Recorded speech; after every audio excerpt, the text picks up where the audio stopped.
So Danny, 3 points, 3 goals. What do you make of tonight's performance? Pretty much perfect, wasn't it? I mean, you come to these places, they're not easy at all. They're very hard to play in. On the pitch is, the pitch is it's different. It's one of those old AstroTurfs. It's not easy to play on, but the boys were magnificent. They really were. We go into every game looking to get 3 points, and they've gone there with a bit between the teeth, and they've really gone for them. How do you think we settled into the game? Because for them first 10 minutes, it was kind of end to end. Yeah, it was a little bit. We attack, they attack, but then it soon settled down, and we started to get a hold of the game, and we started dictating the play a little bit.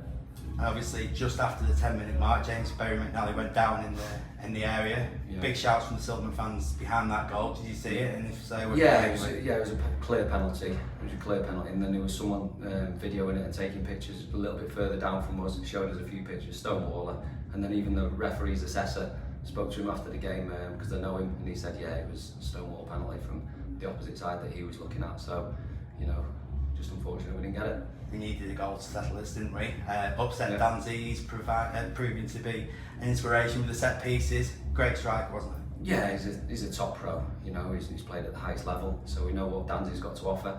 That was one of the reasons we were, so keen on getting him in at the football club. So for him to be, playing for Macclesfield FC in the league that we're in is just phenomenal. It really is. It shows what the football club's all about. And he's, like I say, he's a top pro, isn't he? He plays at such a high level. He just, I'd say to the younger players, just watch Danzy, watch how he conducts himself. I want the lead is a horrible one in some respects because she likes to be shot at. What do you say to that at half time? I just said, look, it's you've had a good feeling now. You know what they're all about, what the pitch is all about, and just come off that pitch with no regrets. Because I say it all the time, it's going to be difficult because you know what they're going to throw at you because they've got nothing to lose.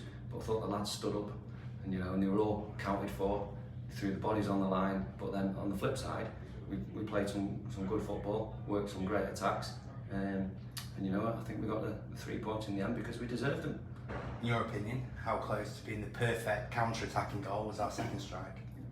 Yeah, no, it's obviously really, really good. We just say to the lads, look, if you can play. Don't force it in the wrong areas. But then again, if the ball's on to get into Tom, then get into him. But Dunner's in behind.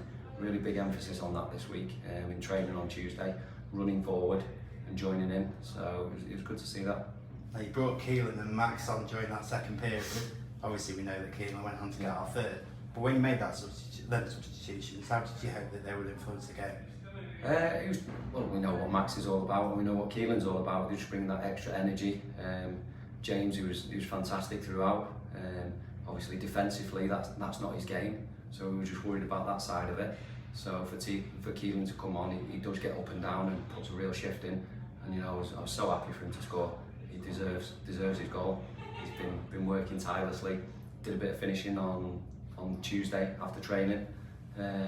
So to see him score, I was absolutely delighted. Now you would have hoped 3-0 up, 5 minutes to go, Yep. Game over sort of thing in terms of a contest. Yep. The drama was yet to happen, wasn't it? From your perspective, what happened with regard to Lower Breck strike and the aftermath? It was just reactions to the second ball, the second phase of the attack really. I think we won the first contact and then it bounced down and we were just slow to react. But we've been magnificent all game at blocking shots, blocking crosses and getting bodies in the way. Whether the lads thought because we're 3-0 up, they've just switched off for half a second and unfortunately it's gone in, but that's football at the end of the day. In terms of that aftermath, you were disappointed to see Sam getting his second yellow card. Yeah, a bit of a weird one really, because again, even the referee's assessor said after the game that he shouldn't have been booked. It's not a booking. He's not delaying the restart. It's they've scored a goal, so he shouldn't have been booked first and foremost. But the lads have stuck at it. Last 5 minutes or so, bodies on the line, blocking crosses, blocking shots, and it just shows the character of the boys in the dressing room. Mendy made one great save as well, didn't he? He did, yeah. Yeah, he did. No, he told us a while back when we were thinking about not having a keeper on the bench because there's not many clubs in the league that do have a keeper on the bench. So we did ask around, is anyone handy? But luckily it didn't cost us. And just finally, 8 points clear now. How do you view that lead at this stage of the season? Oh, it's massive, isn't it? we're top. We've been top for a while, and you know it means that the team chasing you, they've got to win the games to catch you, which then the pressure's on. It's on massively, and then if we can just keep winning and winning, you know, we keep building that lead, and then the pressure's it's even more intense on the opponents because they know they've got to win the games to catch up. Brilliant. Thanks very much, Danny. Thank you.